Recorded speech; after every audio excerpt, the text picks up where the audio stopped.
사도신경으로 신앙 고백하시겠습니다. 전능하사 천지를 만드신 하나님 아버지를 내가 믿사오며 그 외아들 우리 주 예수 그리스도를 믿사오니 이는 성령으로 잉태하사 동정녀 마리아에게 나시고 본디오 빌라도에게 고난을 받으사 십자가에 못 박혀 죽으시고 장사한 지 사흘 만에 죽은 자 가운데서 다시 하늘에 오르사 전능하신 하나님 우편에 앉아 계시다가 저희로서 산자와 죽은 자 심판하러 오시리라. 성령을 믿사오며 거룩한 공회와 성도가 서로 교통하는 것과 죄를 사하여 주시는 것과 몸이 다시 사는 것과 영원히 사는 것을 믿사옵나이다. 아멘. 찬송가 365장 찬송하시겠습니다.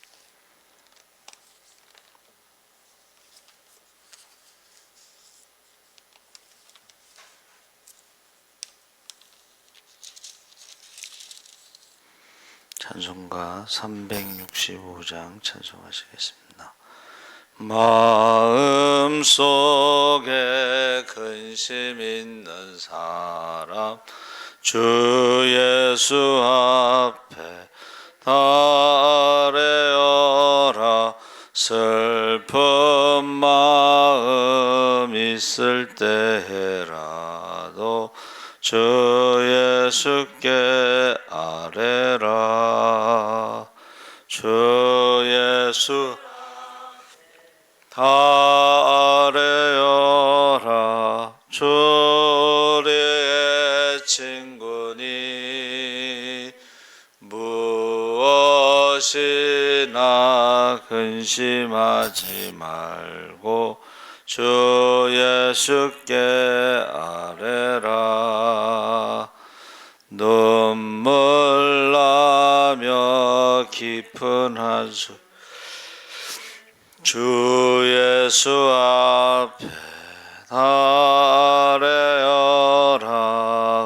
은밀한 죄 내게 있더라도 주 예수께 아뢰라. 주 예수 앞에 달래어라.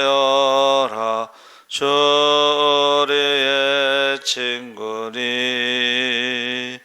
무엇이나 근심 주 예수께 아뢰라. 괴로움과 두려움 있을 때에 주 예수 앞에 달래어라. 내일을 염려하지 말고 주 예수께 아뢰. 주 예수 앞에 달래어라. 주리의 친구니 무엇이나 근심하지 말고 주 예수께 아뢰라. 조금 앞에 겁을 내는 자여 주 예수 앞에 달래어라. 하늘나라 바라보는 자여 주 예수께 아뢰라. 주 예수 앞에 달래어라. 주리의 친구니 무엇이나 근심하지 말고 주 예수께 아뢰라. 아멘. 하나님 말씀은 계시록 5장 1절에서 5절까지 보겠습니다. 신약성경 403쪽에 있습니다.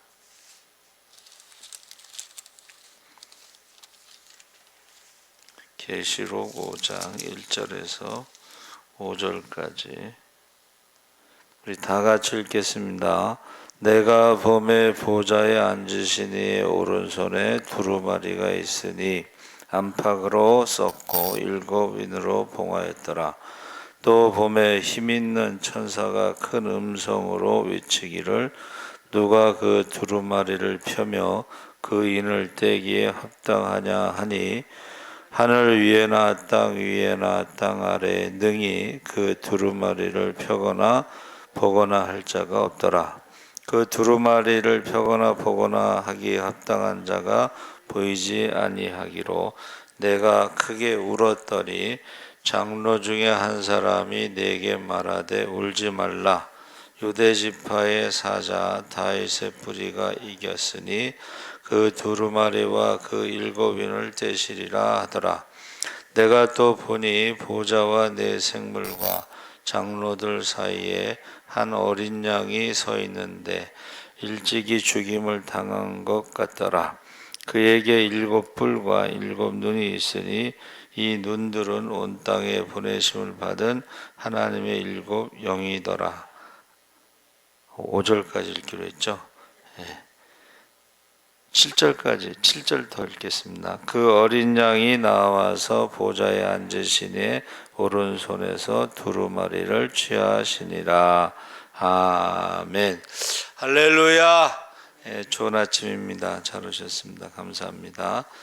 오늘 말씀의 제목은 백보자 심판인데 요한이 보좌에 앉으신 하나님께서 오른손에 7인으로 봉한 책을 들고 계신 것을 보았습니다. 그 7인을 뗄 수 있는 자는 오직 유다 지파의 사자요 다윗의 뿌리이신 예수 그리스도 뿐이라고 했습니다. 그래서 어린 양 예수는 보좌에 앉으신 하나님으로부터 7인으로 봉한 책을 받았습니다. 그래서 어린 양이 책을 취하자 네 생물과 24 장로들이 새 노래로 찬양하고 수많은 천사들과 온 우주 만멸이 찬양을 했습니다. 그래서 이 어린 양이 여기서 나오는데 그때 내가 보니 해서 보좌에 앉으신 분은 성부 하나님이시고 오른손의 책은 작은 책이라고 그랬습니다. 그래서 요한이 분명하게 보았고 들었다 해서 5장 1절에 내가 보매 5장 2절에 또 보매 5장 6절에 내가 또 보니 5장 11절에 내가 또 보고 들으매 5장 13절에 내가 또 들으니 그래서 오른손은 문자적으로 그 권능과 권세를 가지신 하나님의 열려진 손을 의미하고 세상에 대한 모든 것이 하나님의 주권 안에 하나님의 손 안에 있다 이렇게 시사해 주는 것입니다. 그래서 책은 주후 100년이 지나서 우리가 가지고 있는 책의 형태로 이렇게 돼 있고 그 전에는 두루마리 형태로 돼 있다 그러죠. 두루마리. 그래서 이 두루마리 형태로 됐는데 안팎으로 썼고, 그러니까 보통 두루마리를 한쪽으로만 이제 쓰는데 이 여기 가지고 있는 두루마리는 안팎으로 쓰여 있다는 것이죠. 그리고 7인으로 봉하였다는 것은 위아래로 봉하였다. 그러니까 우리가 그전에는요 인이라는 건 도장이잖아요. 근데 도장을 어디다 찍냐면은 그 찰흙 같은 거기에 물을 들여요. 흙에다가 찰흙 진흙에다 물을 들여서 거기다가 이렇게 부어요. 이렇게 그 흙 위에 도장을 이렇게 찍어요. 그러니까 7개를 찍었다. 그러니까 전부 위아래로 완전하게 찍었다. 그래서 그거를 딱 뜯으면은 표시가 나죠. 그렇죠? 그건 흙이니까 그게 말랐을 때 떼면은 표시가 납니다. 그래서 그런데 그것을 떼는 것은 아무나 떼는 게 아니라는 거예요. 그래서 우리가 이제 선거할 때 보면 투표함에다가 이렇게 딱 붙이잖아요. 인을. 그래서 거기다 도장을 찍은 걸 붙이죠. 그거를 떼면은 이제 그게 사고가 나는 거죠.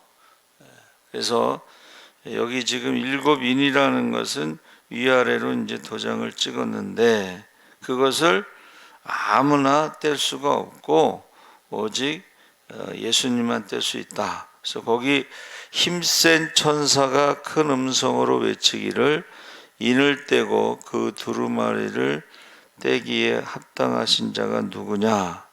그래서 여기서 힘 있는 천사를 미가엘 천사는 전쟁의 천사죠. 힘이 있다라는 것은 이제 여기서 장군을 의미하는 것입니다. 그러니까 미가엘 천사가 지금 외치고 있는 거죠. 그래서 하늘에나 땅에나 땅 아래에 아무도 그 두루마리를 떼거나 펴거나 그 안을 들여다볼 수 없는데, 그래서 오직 하늘과 땅의 모든 권세를 가지신 예수님만 그것을 뗄 수 있다. 그래서 여기 지금 임봉한 책을 뗄 자가 없어 사도 요한이 울었어요. 그래서 막 우니까는 그때 장로 중 하나가 내게 말하되 울지 말라. 유다 지파의 사자 다윗의 뿌리가 이기셨도다. 그가 능히 두루마리와 그 7인을 떼시리라 하더라. 그래서 장로 중에 하나가 누굴까? 이것을 아브라함으로 보고 있습니다. 여기서 네 장로는 아브라함, 엘리야, 모세, 에녹, 이거 해석하는 것입니다. 네 장로는 아브라함과 에녹과 엘리야와 모세인데 그 중에 아브라함이 이제 첫 번째 장로로 지금 말하고 있다는 것입니다. 그래서 장로 중 하나라는 것은 여기서 아브라함이다. 임봉된 책을 열기에 합당한 자에 대한 칭호가 두 가지인데, 하나는 유다 지파의 사자. 그래서 야곱이 유다 지파를 향해 했던 축복의 예언을 반영한 것인데, 창세기 49장 1절에서 28절에 야곱은 유다를 가리켜 사자 새끼다. 실로가 오시기까지 홀이 그를 떠나지 않을 것이다. 그래서 여기서 실로는 그 지명을 말하는 게 아니고 메시아를 말하는 것입니다. 그래서 메시아가 오시기까지는 다윗이 그 왕권을 가지고 있다, 이런 표현이죠. 그래서 여기서 메시아를 상징하는 신약 성경에는 이기는 자, 메시아의 특징이 이기는 자죠. 그 다음에 두 번째 다윗의 뿌리는 이사야 11장 1절에 메시아가 악을 징계하고 평화로운 이상 국가를 이루시며 다스리시는 왕으로 나타나고 있습니다. 그래서 하나는 다윗으로, 하나는 다윗의 자손 예수 그리스도로, 메시아로 여기서 두 가지로 해석하고 있습니다. 그래서 승리에 대한 역사적인 사실은 다윗이고, 미래에 대한 심판의 왕으로서 다스리시는 분은 메시아의 재림이다. 그때 내가 보니 죽임을 당한 것 같은 어린 양이 보좌 중앙에 섰고 네 생물과 장로들에게 들렸더라. 그에게는 7뿔과 7눈이 있었는데 이는 온 땅에 보내심을 입은 하나님의 7영이다 그랬습니다. 여기서 네 생물은 네 원로 장로 아브라함, 에녹, 엘리야, 모세. 그래서 네 생물은 계시록 4장 6절에 그 네 생물과 다른데 5장의 네 생물은 성도들, 장로들 앞에 나오고 4장의 네 생물은 뒤에 나오는데, 이 어린 양이 섰는데 일찍 죽임을 당한 것 같더라. 그래서 천국에서는 예수님이 그 손에 못자국을 우리가 볼 수 있는가? 했을 때에 볼 수 있다. 그 못자국이 없는 건 가짜입니다. 십자가가 없는 예수는 가짜예요. 그러니까 우리도 십자가가 없는 성도는 가짜예요. 신앙생활을 쉽게 하고 대강대강하고 어정쩡하게 하는 것은 가짜입니다.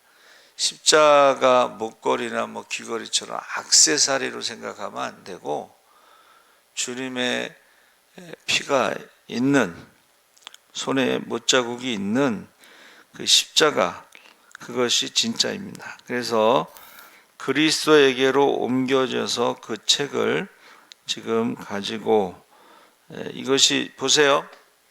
아무도 그 인을 뗄 수 없으니까 이제 그 책을 예수님께로 갖고 왔다는 거죠.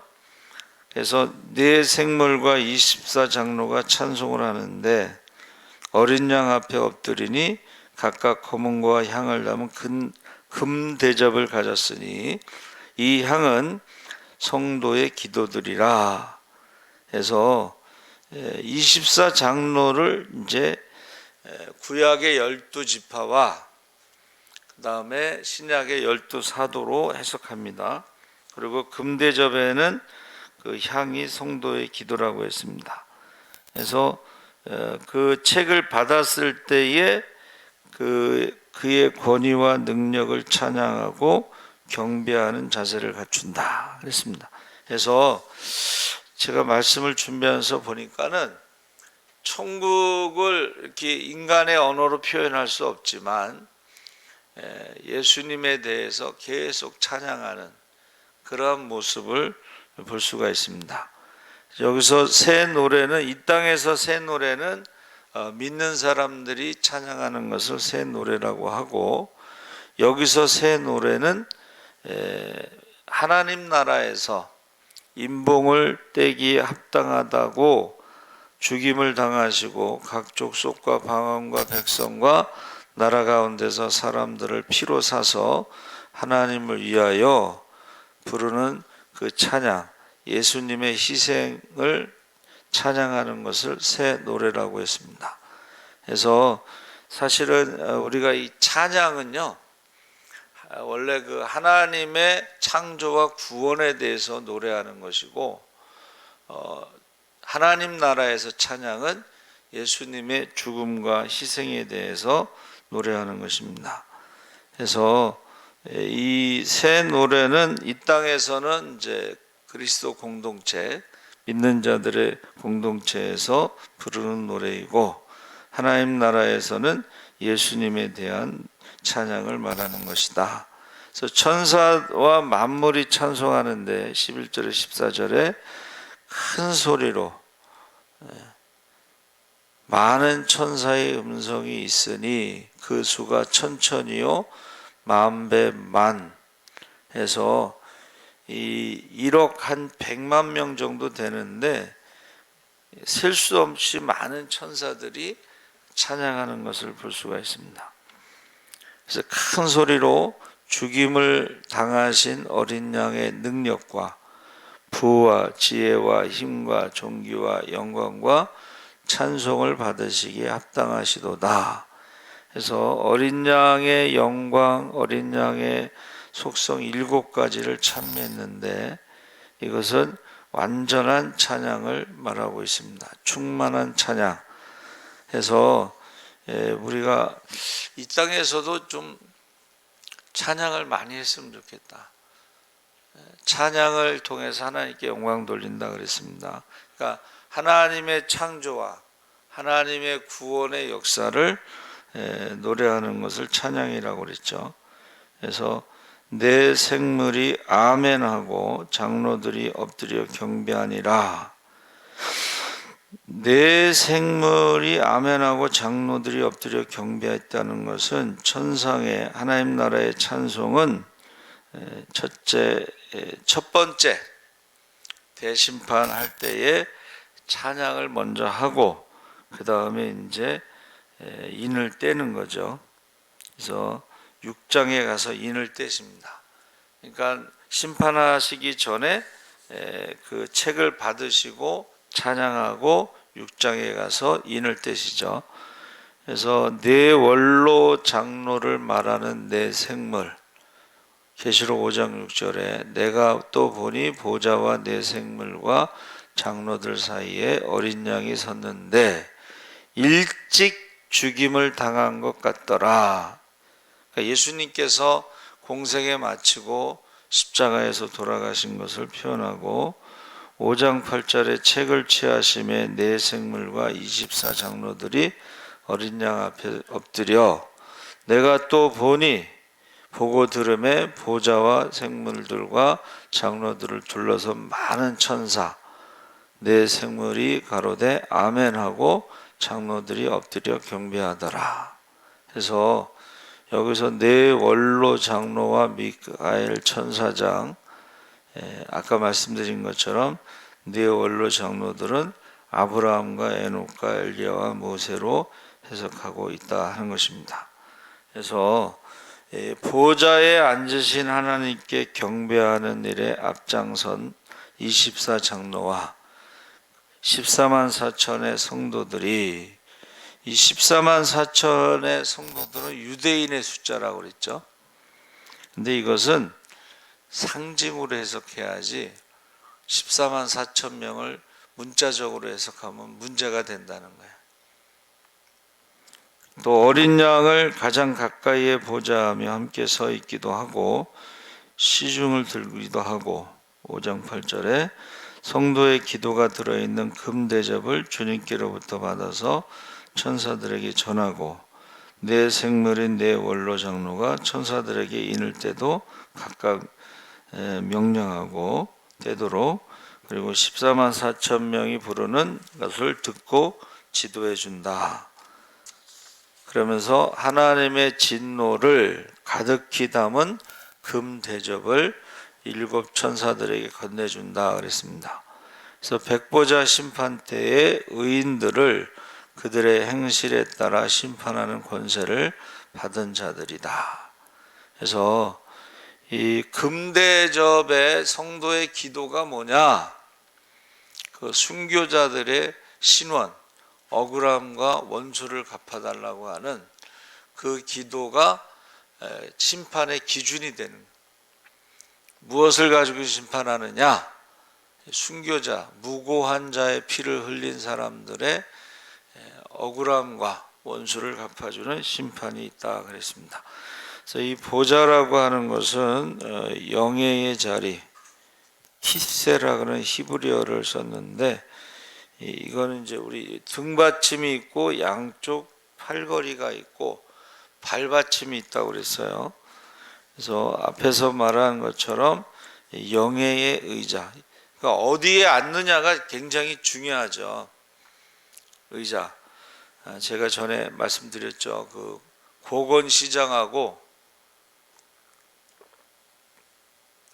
상암 월드컵 경기장이 오픈하기 전에 목사님들이 한번 거기 가서 답사를 했어요.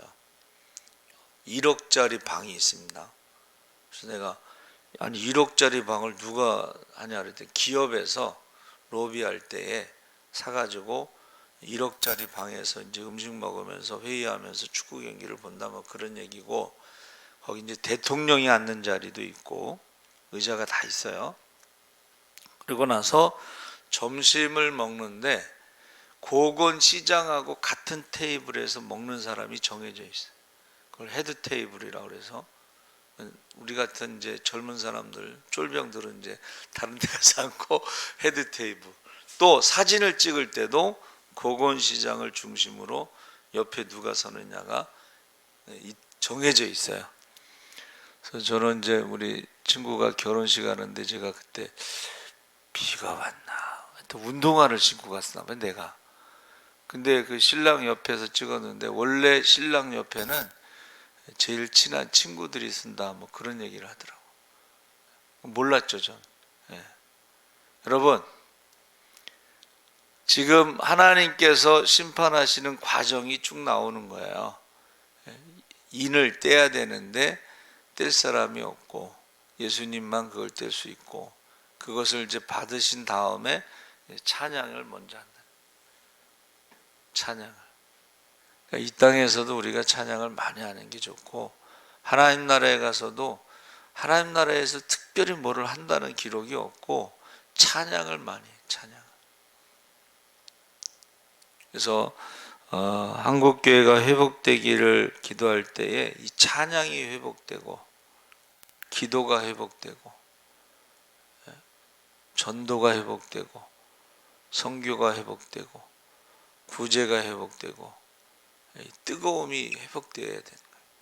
그래서 여러분들이 꼭 하나님 앞에 설 때에 그때 두려움이 없고 부끄러움이 없고 후회됨이 없고 우리의 사명과 직분을 따라 착하고 충성된 종으로 살아가시기를 주의 이름으로 축원합니다. 아멘.